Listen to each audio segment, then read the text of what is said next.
Oh, it's just not the part I ordered. They've just sent me the wrong part, which is brilliant. Mate, this is not going to plan, honestly. So in the last video, you lot watched me strip all the damaged parts out of the interior of the car and put some fresh new parts in, making it look as good as new. Since then, the car hasn't actually been on my drive. I had to send it back to the body shop. That's because the first time I gave it to them, I did not strip enough stuff out for them to see what they're doing. So they've made the new repair look 10 out of 10. They've also replaced this engine mount for me, because if you remember in the last video, it was slightly broken. And they've put the new one in. Unfortunately, I didn't get it on record because I'm stupid and I didn't ask them to, which is entirely my fault. But the plan of action now, we got to get this front end looking as good as new. And, well, better than this. And get it in a drivable way. There is also some extra damage that I've noticed since the last video and since the car's been with me that I haven't noticed before. So we'll go into that now and I'll explain the damage. As you can see here though, the damaged part that's been repaired is slightly different colour, and it's not like the stock colour that the engine bay was when the car was first delivered. We are going to sort that out. However, me and the boys have a trip planned on Friday where I want to take this car, and Friday is only 5 days away.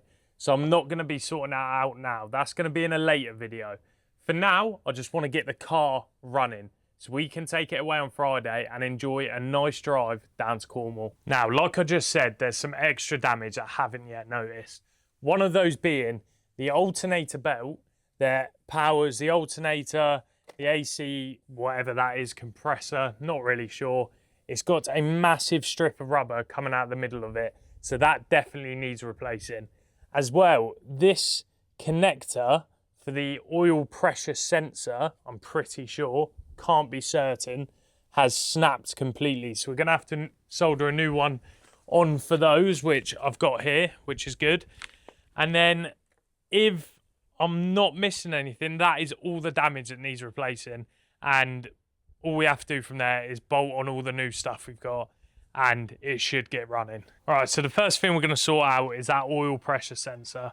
So I'm going to have to take the battery out because obviously I'm not going to solder a live wire. So I'm going to do that now. We'll get the battery out and then we'll get soldering a new one on. All right, I've just gone to solder this new oil pressure sensor on, and they've sent me the complete wrong part. So I'm never ordering anything off eBay again, which means I'm not going to be able to solder that today.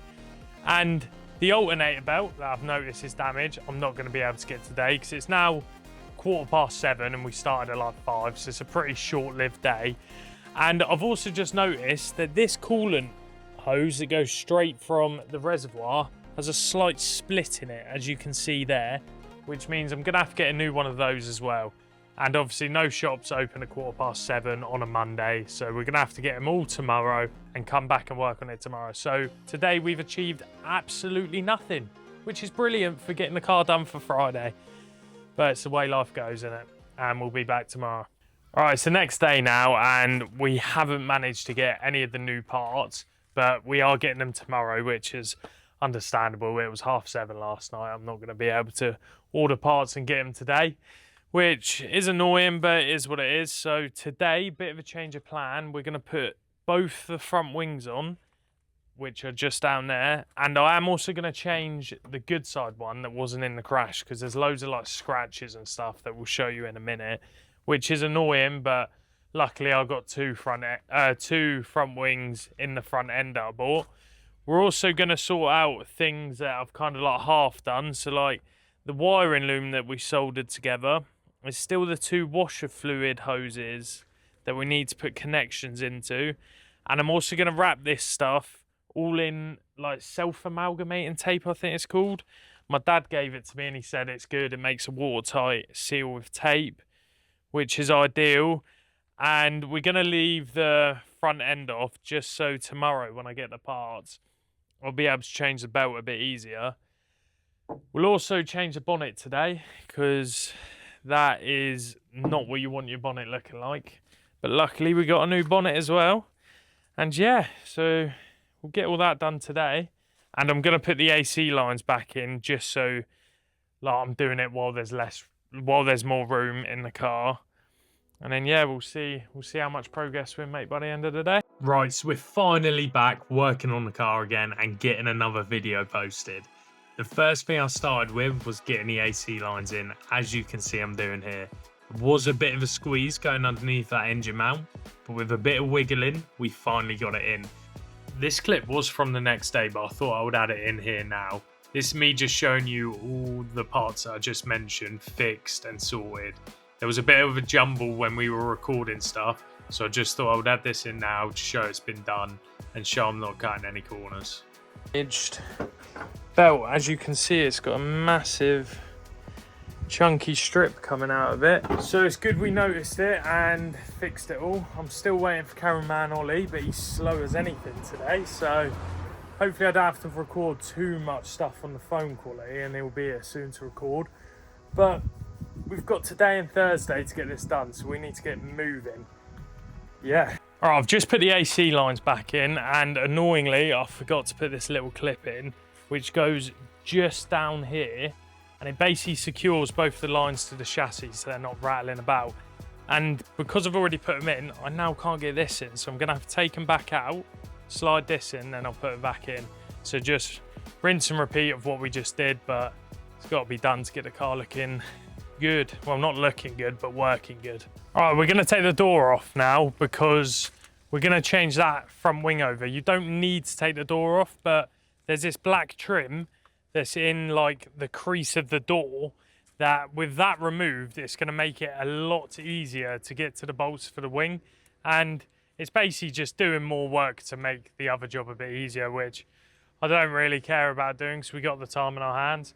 I'm also gonna take the wing mirror off quick, so we're gonna be spray painting the wing mirror caps black, and then I can rest the door on the floor and not crush the wing mirror. So we'll get doing that now and we'll show you it when it's done. All right, we're not gonna take the wing mirror off, change of plans. We're just gonna take the door off and then get the front wing back on. And at a later date, we're just gonna take the wing mirror cap off and just spray paint it.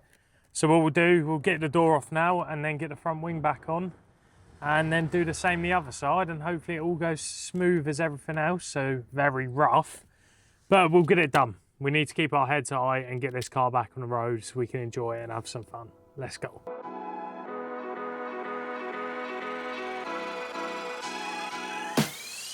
All right, that's the door off now. It actually went surprisingly well. I did have to get cameraman Ollie to give me a help with the lift because it's not really a one-man job, but it went well. That is all that matters. And now we can see this plastic trim that I was going on about. So we need to remove this, which is obviously much easier now we've taken the door off. Would have been pretty impossible without the door off. And then behind this plastic trim, we've got bolts that connect the wing, plus other bolts that are in here, but they're more accessible. So what we'll do, we'll get this plastic trim off. I'll show you the bolts that are underneath for the front wing, and then we'll start doing a swap. Get this scratched old one off and put the fresh new ones on. Right, we're gonna get this black trim off now. I was thinking while we do this, something pretty cool happened. The bloke who actually owned the car before called me up the other day, saw my YouTube video and started messaging me on Instagram. So I gave him my number and yeah, we had a nice long chat, and he basically said that he clipped the corner of a car. He wasn't going that quick, and yeah, he then span off into like a grass verge. But he said the crash wasn't bad at all. No one was hurt, which is good. And by the sounds of it, he absolutely adored this thing. So I'm sure when all the panels and everything and all the crash bit is repaired, it will run good as gold, as he looked after it. And he also told me that I did suspect this, but obviously the racing line intake that was on the car that I took off in the first video and the Cobra exhaust, I was like, oh, the car's definitely tuned. And he confirmed that. It's stage 1, and he said he got it dynoed, so he knows the exact horsepower, and it was something like 397, so basically 400. So I'm sure you'll see a title soon of my 400 horsepower Golf R. But yeah, it's pretty cool that I was able to get in contact with the person who crashed it and learn a bit more. And he actually lives in Devon, so when me and the boys go to Cornwall on Friday, hopefully in this, I'm going to spin past his house, let him have a look at the car, and luckily, very kind of him, he said he's got the spare key and all the paperwork that he's going to hand over, which will be very good for when I come to sell the car. So win-win really. I'm glad he saw the video and just shows how crazy YouTube is, really. But yeah, that's off now. We're going to move on to the bolts, and then we'll get this wing off.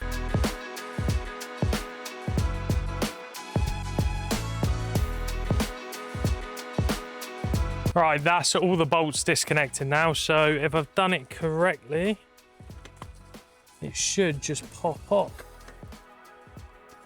Well, hey, there we go. It's off. And if you come here, that's the scratches I was going on about, which it's just not what you want, is it? So I might as well swap it if I've got a new one. And I'm sure someone on eBay or someone will buy this, respray it.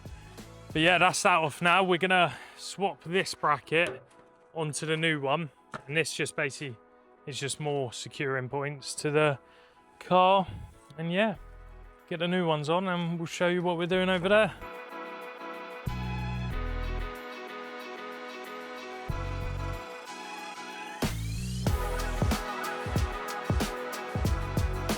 All right, new front wings on, and it actually went pretty smooth, which I can't complain about. Obviously, we'll have to adjust for the panel gaps, but I can't tell yet because the bonnet isn't on, and this bonnet is very skew-if, so it's not going to line up anyway. So hopefully, when I put the new bonnet on, which we're going to do next, I've nailed it, but it's highly unlikely. Hopefully, I've got some beginner's luck. We'll have to see. I'm not going to record us doing the other side wing because it's just rinse and repeat, and it will get pretty boring. All right, we're going to take the bonnet off now because this one doesn't look like it's usable, seeing as it's got a massive crease like a piece of paper. We've also just taken both the wiper blades off, just so I could take that plastic trim off that was all cracked, and I've got a replacement. As well, we've taken the wing off that we just put on, which is annoying, but it allows me to get to the bolts for the hinges. I'm not going to be able to put the driver's side wing on today because there's 2 bolts that I'm missing, but I've made an order with Volkswagen. We're picking them up tomorrow. So today, ideally, we need to get this bonnet off, put the new one on, and then we'll put that wing back on the passenger side, and then it should leave us in a good position going into tomorrow, which is Wednesday, seeing as we need the car done by Thursday evening so I can drive it on Friday with the boys. The first thing we had to do to get the bonnet off was to take the wash fluid jets out of the bonnet. And I'm going to let this clip play out instead of me speaking over, because you can see how stupid I was being and how my slow brain works. Are you meant to get that out? Should I just yank it?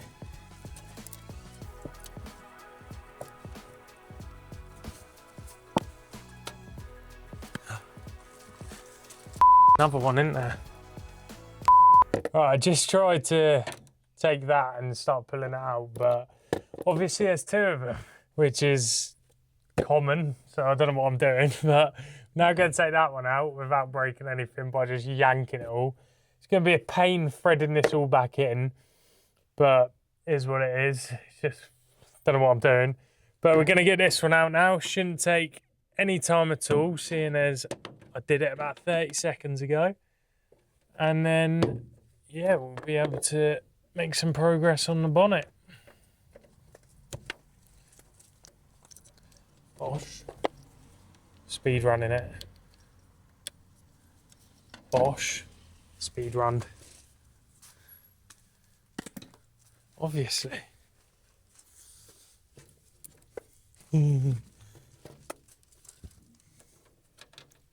Sorry, how do you get this back in? How am I going to get that back in? Oh. That is a problem for a later date, meaning about 10 minutes time where I'm probably going to get annoyed that I can't get it back in.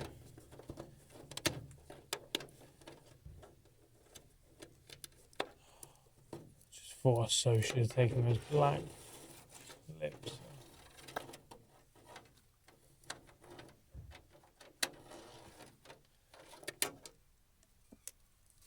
Yeah, bro. Right, all the bolts for the hinges are loose. Now we're going to take the bonnet strut off, which is pretty simple.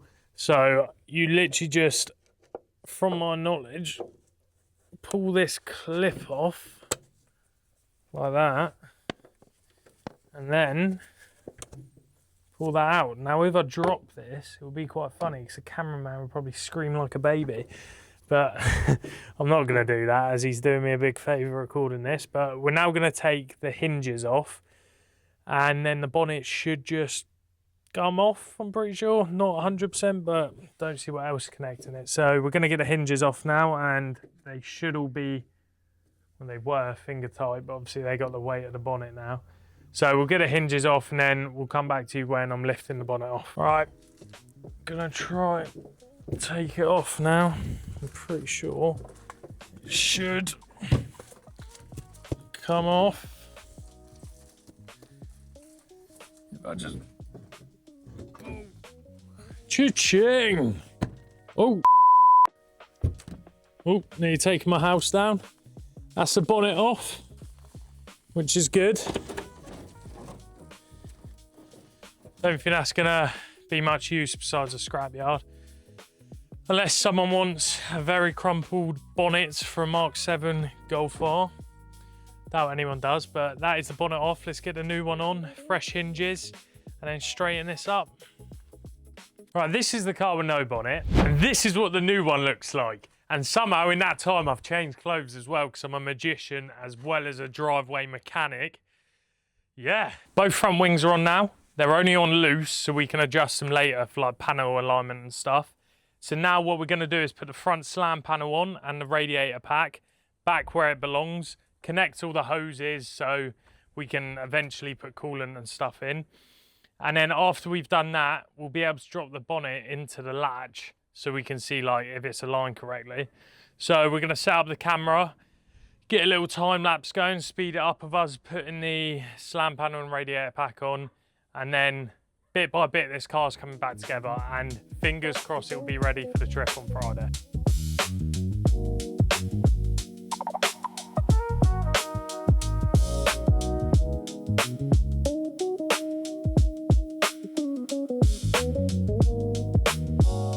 Slam panel and radiator is all on now, which is good. We haven't yet connected any of the hoses to the radiator or any of the AC lines to the AC condenser. So I'm going to do that now. I'm not going to record it because we can't really find a good angle for it, and it's pretty tedious stuff and boring to watch. So I'll get that done, and then we'll get back to you once it's all connected, and then we'll just keep adding. Cameraman Ollie had to go home at this point, and it was at the time that the lads arrived to fit the new windscreen. I was going to do it myself, but my dad advised against it, and these lads know what they're doing much more than I do, and they did a great job.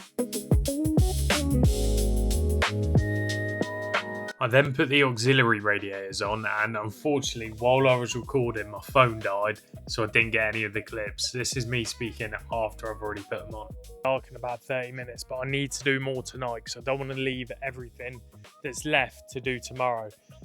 I don't know how much I'm going to be able to record, but whatever I do I'll make sure to let you know, and I'll get a few clips here and there. But I need to put the doors back on so I can start lining the wings up with the doors and then working the way forwards, because I watched a few videos and apparently the easiest way to line your wings up is to start with the doors, so make sure the gap between the wing and the door's good, and then work your way forward and kind of like center it around the bonnet.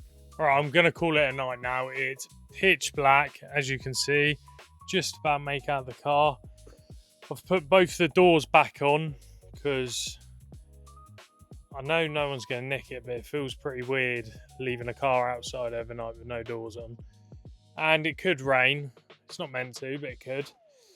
But I'm going to get up proper early tomorrow morning, like 6 AM or something, when the sun rises, and get the wings on. I know the camera quality is terrible, but I know the wings are going to cause me pain and be quite unenjoyable and take ages, and we've only got tomorrow left, and we still got to clean the car. It's the early morning on the next day now, and we're gonna start putting some panels on and making this front end look like a complete car. We're not far off. What I'm gonna start with is lining the wings up to the doors and then work my way forward, like I said yesterday, and then we'll align the bonnet. I'm not sure if that's the way to do it, but that's the way I'm gonna try and do it. So I'm just gonna set the camera up, get a little time lapse going, and hopefully this goes well.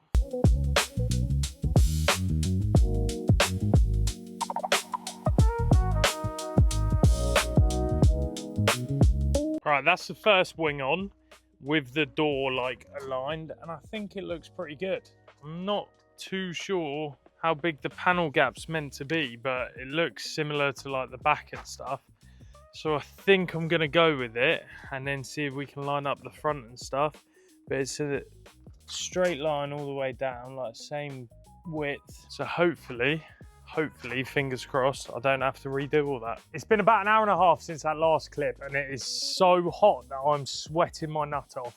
What I've done off camera is I've repinned this new headlight connection. And when I tell you that was the least enjoyable thing I've done on this car, I'm not lying. That I nearly quit. Like, I was debating just going inside, getting in bed and going to sleep for the night. But we stayed with it. I also did a terrible job spray painting the wing mirror caps. And the reason I did that is because obviously going on the boys trip tomorrow to Cornwall, and they were different colours.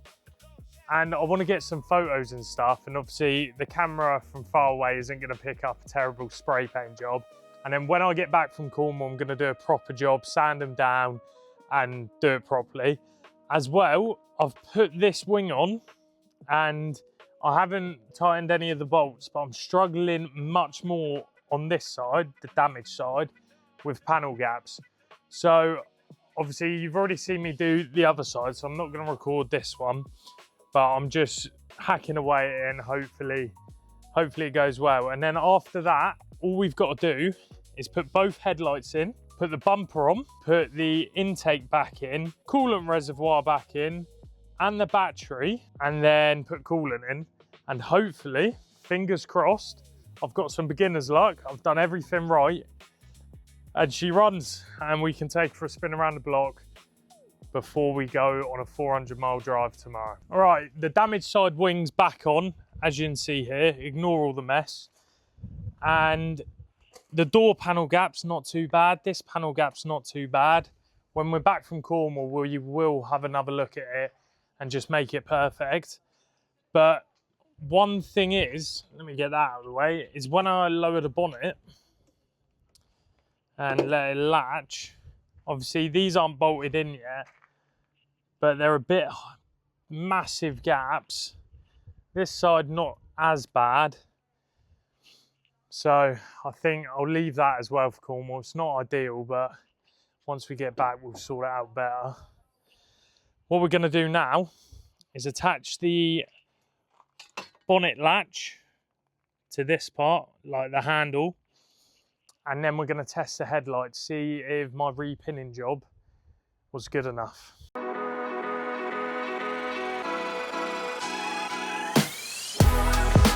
All right, moment of truth. See if it works. All right, let's put them on.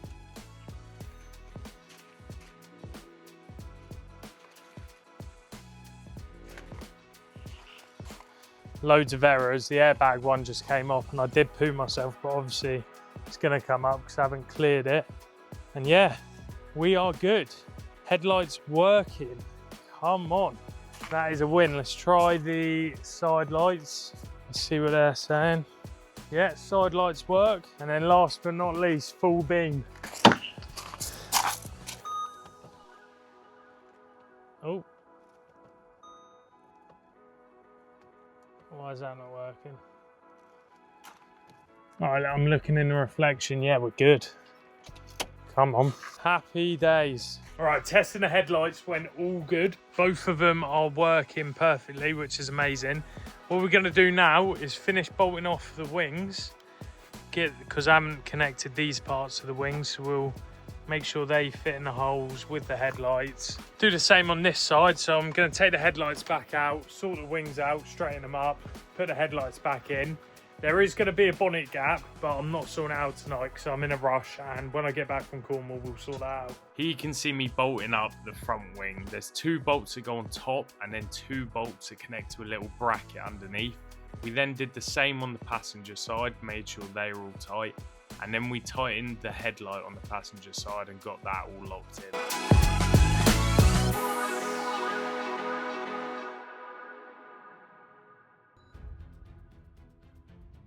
And then something quite annoying happened that I still am annoyed about today, but I'll let the clip play out so you can understand what's going on, and then I'll come back and explain a bit more. Another wing.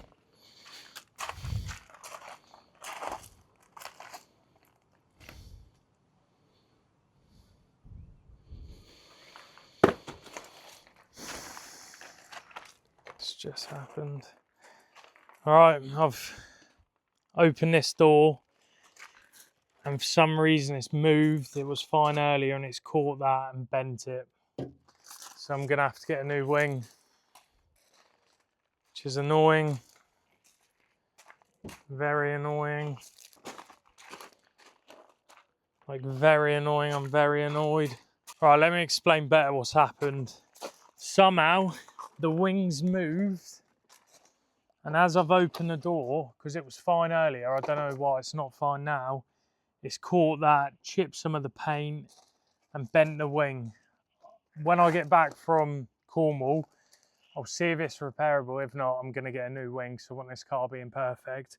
So what I'm going to do now, I'm just going to shove this bit forward, tighten the bolts, and put the door back on and see if it's all right. But honestly, so disappointed. But it is what it is. Not much has gone wrong yet, so it was bound to happen. So I just got to get in here, which you can kind of see on camera. Now you can understand why I was mega annoyed. The door was opening and closing all day perfectly, not catching on the wing. And then we did it later on in the day and I've crushed the wing. I still don't understand how it happened, how the wing moved, but it did. Now my head's cooled down a bit. I know the wing's repairable and I know we don't have to get a new one. But at the time, I was furious. My mate Josh has come to help me lift the door on and off so we can line the wing up perfectly, as you can see me doing it.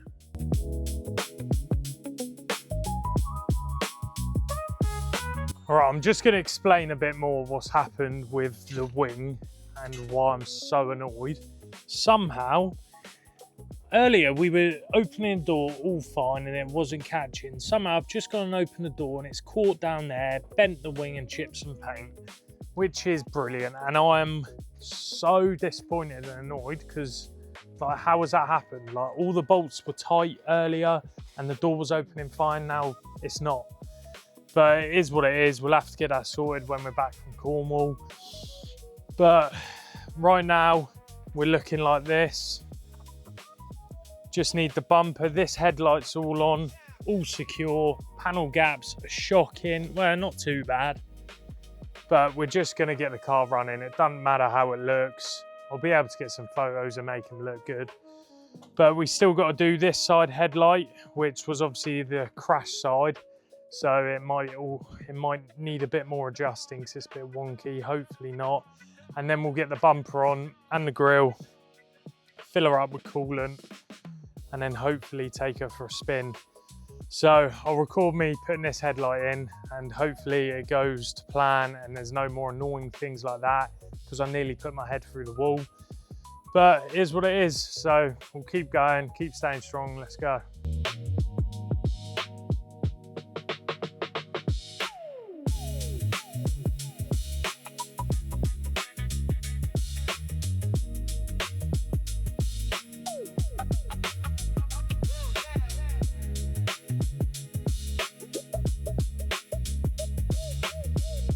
All right, both headlights are now in. As you can see, it is starting to get a little dark, a little late. Dog down there, shout out Nova. So what we're gonna do now is get the bumper on and then the grille, and then we'll put the intake back where she belongs. She's just over there chilling right now. Ignore all the mess, looking a bit like a yard, but it is what it is. We gotta get this done.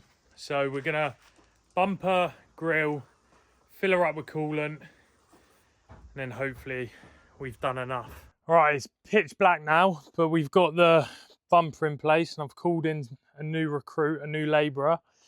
So he's gonna help me put this on, and then it's just the grille and the intake and then fill her up with coolant. The wheel arch linings, this one's half on and the other one's not on at all.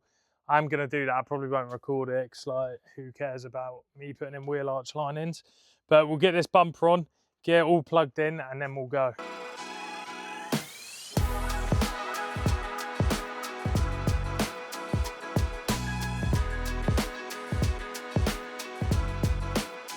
All right, and the bumper is on.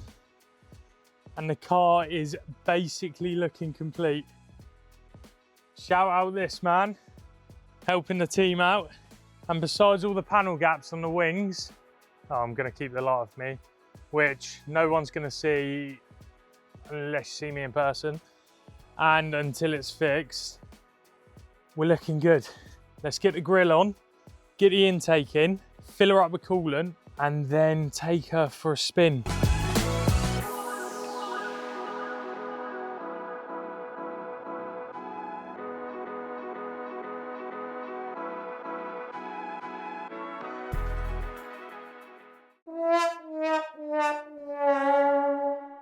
It's now Monday and I've already been to Cornwall and the car hasn't moved. We failed miserably. We got so close, but we failed at the last hurdle. Me and my mate Josh tried to fill up the coolant and we were struggling with bleeding it. So we couldn't take it to Cornwall. It was so late at night on the Thursday and we had to be up early to go to Cornwall, so we failed. So what we're gonna do now is we're gonna sort out the coolant. We're gonna sort out all the codes that I'm sure will be on the dash, and we're gonna get this car running. We're gonna get the car on the road. We're not gonna worry about any of the panel gaps or anything. We're gonna sort all that out at a later date. But in this video, we need to get her driving. So let's go. Here I'm filling the coolant up to the max line and then pumping all the air out of the coolant hoses to try and help bleed it. So we're nearly up to temperature, as you can just see there. It's nearly at 90. And then once it's there, hopefully the hot air should start coming through the fans. And then we just need to keep an eye on it, see if all the hoses are filling up with coolant. And I'm pretty sure that's all I need to do. But like I said, first time doing all of this, so can't be certain. So we've been idling for about 10 minutes. And the coolant hoses over here that are at the top of the radiator have got slightly warmer than they were before because they were stone cold. But the coolant still hasn't dropped, and actually where it's heated up and expanded, it's gone above the maximum line now. So I'm gonna turn the car off, let it cool down and see if anything changes. Right, the coolant level's still above the maximum line, as you can see there, and it's been turned off for quite a while, but my mate's let me borrow his diagnostic tool. So I'm gonna see if I'm able to run like a coolant bleed on this. So I'm gonna have a play around with it and I'll let you know how it goes. So here I'm looking for coolant bleed section, but I actually called my mate up who gave me this diagnostic tool and he said I won't need to do a coolant bleed. There was still going to be loads of coolant left in the gearbox and the engine that wouldn't have been affected by me taking the radiators off. So he said me getting 5 litres into the system is more than enough and there's no chance that there will be an airlog. So I just used the diagnostic tool to start running through error codes I had on the dash, as you'll see me doing in the next clip. Right, so I just ran this through the diagnostic codes and I'm getting this engine coolant temperature sensor 2 circuit low and the engine coolant bypass valve control circuit opens. I'm guessing that means that the circuit open one is potentially a connection left unplugged or loose or broken that I haven't realised. And the engine coolant temperature sensor 2 circuit low, potentially the same issue. So I'm going to go to the front, check if there's any loose sensors or see if there's anything I can notice. Right, so the error code that stated the temperature sensor 2 was an open circuit. I've just located where that sensor goes, which is just there as you can see. And this plug was plugged into it. And somehow I haven't noticed this, but there is open wire there. So I'm going to peel that back, see what we can see, because potentially that wire is completely snapped and that could be the issue for that error. I'm not sure about the other ones still, but we'll take one at a time. So what I'm going to do, I'm going to peel all the covering off that, open up the wire a bit more so we can see what we're doing. And then, yeah, hopefully this might fix it. So repairing that wire actually cleared the code that I thought it was going to. The other code did still come up, and apparently that's to do with the water pump, which I'm not going to go into this video, and I'll save it for another day. After sorting half of the engine codes out, I then let the car heat up again and started reading the coolant temperatures on the diagnostic tool, and they were perfect. They didn't creep much above 90, and when they did go a little bit above 90, they came straight back down, which gave me a lot of confidence. Sorry about the audio on these clips. My mic's just decided that it didn't want to work anymore, but it is what it is. I've ordered a new one and we should be back to normal audio very soon. But as you saw in the last clip, I was reading like the temperature of the coolant on the scanner, and it stayed around 90, went a little higher, but then it came back down again. And I've now let the car cool down, and as you can see, it's dropped below the maximum line, which is a good sign. And I've put 6 litres in there, which is not the 8 to 10 litres the whole system takes. But I spoke to a friend who knows a lot more than I do, and he's like, where I've only had the radiator off and all the radiator hoses, there's still going to be coolant in the engine, and there's still going to be coolant for the gearbox.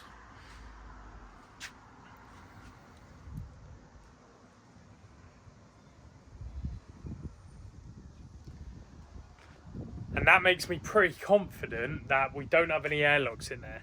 So I think it's about time, after a long time, that we take her for a spin. Go take her on a little drive, see if any of errors come up after we get back, and yeah, see if anything goes wrong. Hopefully it doesn't, but what do I know? All right, there's a few things we've got to do before we take the car for a spin, and one of them is make it legal and put a number plate back on. As well, down here in this wheel arch, the wheel arch lining's half off, so instead of putting it on, I'm just going to take it off because the other side's off, and then when we come to lining the panel gaps up, I won't have to take it off. But I'll get a number plate on and then we'll hit the roads. All right, number plate's on and the wheel arch line on this side is off, so it's time we take her out. Slightly nervous, I don't know why, because all I've done is like panel work and structural work. There was nothing up to the engine that I know of, but I guess just got to full send it and just take her for a rip and then see if anything bad happens. Hopefully not, but let's go.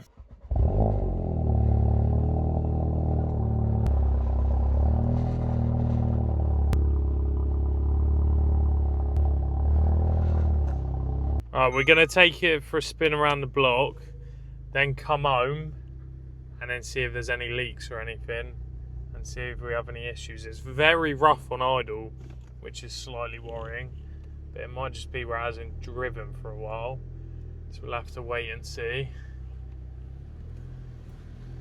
Pulls away alright. The dash is like a bloody Christmas tree, which is ideal. Yeah, get a look at that. Oh, obviously where it hasn't moved for a while, the brakes are very screechy. Error at workshop, only leave vehicle in position park. Don't even know what half this stuff means. Alright, we're driving like a granny because I'm nervous to even drive like a granny. So once we've got a bit more confidence and we know nothing major is wrong with it, we'll take her for a proper rip. Bro, the steering is so out. That's me going straight. I think we might have to get her in for some tracking, as that's not straight. We are not straight. We are gay. Oh, so brakes don't work. You recording? Pan roof's open. What do we think about that then? That's how you record, boys and girls. Alright, I should probably actually speak to the camera a bit more and stop waffling. But it feels nice, yeah? It's proper rough when we come to a standstill. Like, it starts burbling and stuff. Like, you probably can't hear it because I've got the mic on. Coolant's staying at a good temperature. I think I just said that. So we're good in that realm. I don't know why I'm getting all these faults. It's saying park assist not available, but that's all plugged in. I'm speaking to the camera. Oh, I thought I was speaking to you. Saying park assist ain't working. It's saying I got a brake issue. Oh, I don't even know, boys and girls. Right, we're just gonna park it up outside my house, see if we can see anything bad. I don't think we will, to be fair. Try not to scratch the alloys. See, I'm used to driving my car where I don't care about the wheels, so they're all scratched to hell. But yeah, alright, we're gonna turn her off. Gonna see if any codes have come up, like error codes or anything that weren't there before. Don't know what cameraman Jez is doing. Alright, we're just gonna run some diagnostics on the engine, see if there's any codes that weren't there before. Hopefully there's not, hopefully there's no codes. And yeah, so we're just reading it now. I doubt you can actually see that. So we got an exhaust door valve 1, an open circuit. Don't know what that means. Idle control system, RPM higher than expected. That makes sense. No, because it's lower. It's going like low and burbling. So I'll clear those, see if they come back. Nope, so I cleared them. Now there's no fault codes. So I don't really know, bro. All right, after one successful-ish drive, well, it was pretty successful, to be fair. I think I'm just stressing because I've rebuilt this and it was my first drive in it. But what I'm going to do, we're going to end the video here. We've achieved a lot in this video. We've basically rebuilt the whole front end, got everything back together and taken it for its first drive. So I would say that's pretty successful. A few speed bumps along the way, like bending that wing and stuff, but it's going to happen being your first time doing it. So yeah, we're going to end the video here. I hope you lot enjoyed, and in the next video we're going to get it perfect, take her for a proper drive, get some edits going of us driving it, and just sort everything out, clear all the errors on the dash, put all the wheel arch lines back on, sort all the panel gaps. Don't know how much I'll record because it is all pretty boring stuff, but yeah, I think it's a job well done in this video, and I'll see you in the next one. I'm walking alone, the streets are empty. The only thing I can see is my own silhouette. I'm getting stronger, step by step. The clock is ticking, but there's no